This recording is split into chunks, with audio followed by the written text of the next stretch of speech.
I'm at the National Gallery with Andrea Kunard, and we're here to see the exhibition Camera and the City. And Andrea's going to speak about this piece first, which is rather intriguing and brings photography up to date Yes, it to a does. certain degree.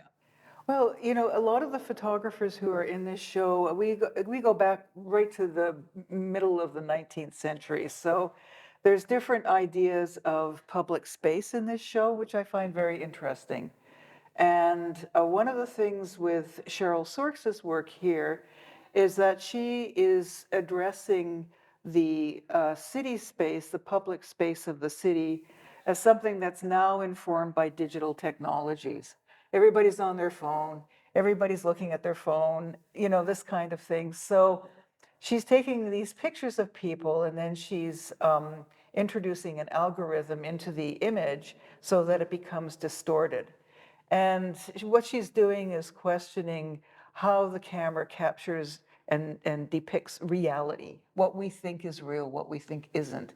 There's another work by Nancy Davenport in the End Room that does the same thing. She's looking at digital technologies and asking, what is the relationship of photography to how we understand the world, what we understand as being truthful, and what we understand as being, how can we identify with what the photograph is depicting to us? How do we feel about ourselves when we look at these photographs or we see ourselves represented in these photographs?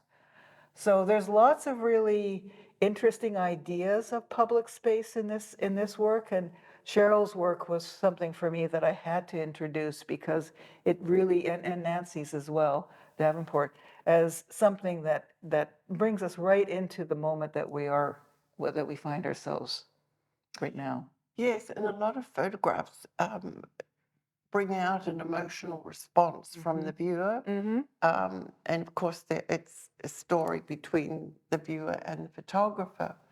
But this exhibition is broken into a few rooms. Would you like to explain the different rooms, please? Well, there's three curators with the show, and we all kind of had our space to develop. Um, I start with a room this is kind of the introductory room that I put together. One of the things that at the very beginning of the exhibition that you'll see is a poem by Anne Michaels. I wanted to introduce another voice into the exhibition that wasn't just visual, but something that would be maybe intriguing for visitors to look at and think about when they're moving through the exhibition. But a lot of these works are very poetic, and they should move the visitor along from room to room. That was my hope.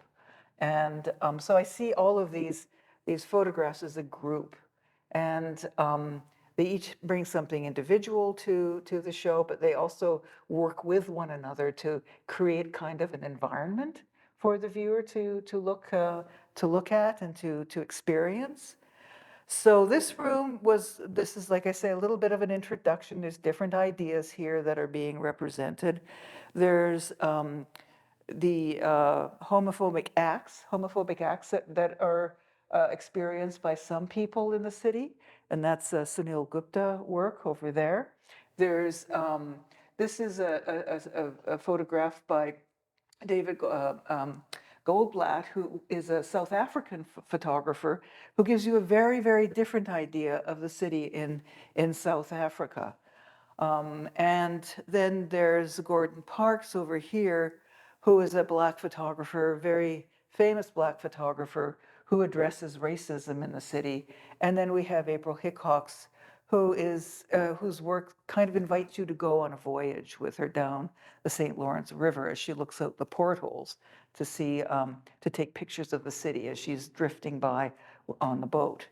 And Stephen Waddell is a Vancouver photographer who captures these very precise moments in the urban landscape with somewhat enigmatic images. You don't know quite what's going on there. But the idea, again, is that the viewer brings the story to the work as well. So you participate in the meaning of the image. It's also a history lesson. Oh, yes. It takes you through the ups and downs of society. It'll be interesting to see how today is being recorded, Yes, what is happening in the world today that's right. and here. So, is there anything special that you think is here that we should take notice of? I think what for me, when I was doing this exhibition, because I was looking so intensely at the photographs, I really began to think that I really didn't quite understand what a city was. That you can't just say, oh, a city is this and that's all it is, because it keeps changing.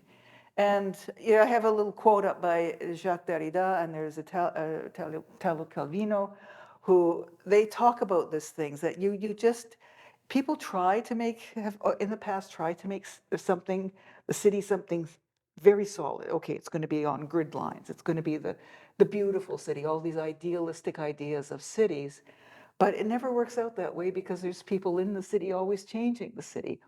So one thing for me was that as I kept looking at all these photographs, I'm thinking, what is a city in the end? And then there's the psychology of the city. Different spaces have different feelings and emotions, and that's what these photographers are bringing to this show as well. And people who travel, they would notice the psychology in each Yes, city. It's very, very different. very Different different. energies, different. Yeah, so this really is a wonderful exhibition and it brings all of that together. Yes. Well, we have, at the very end of the exhibition, I put in a work by Sami Bologi, which is about, an African city, which is very different. I mean, this is an African city. It's very different from what goes on in American ones, what goes on in Canadian ones. And there's Russian, there's Rodchenko in this show as well. So there's many different, and also the photographers are reacting to what's happening to them at the moment. Like Berenice Abbott, there's a photograph of these big skyscrapers. Well, at that moment in time, there was steel construction had just started, so buildings could be built really high, but then that creates these canyons and there's dark areas. So the photograph is like optimistic because it's kind of a future way of building the cities, but at the same time, it's kind of a little scary. And what ended up happening too is she noticed very quickly that the people who used to live in those areas just got pushed out so that the financial district along Wall Street could be built. So, I mean, there's these things that she's trying to tell us about how she's experiencing these spaces at that point in time. So this exhibition certainly gives you an insight into how we live in cities. That's right. Yeah, over time.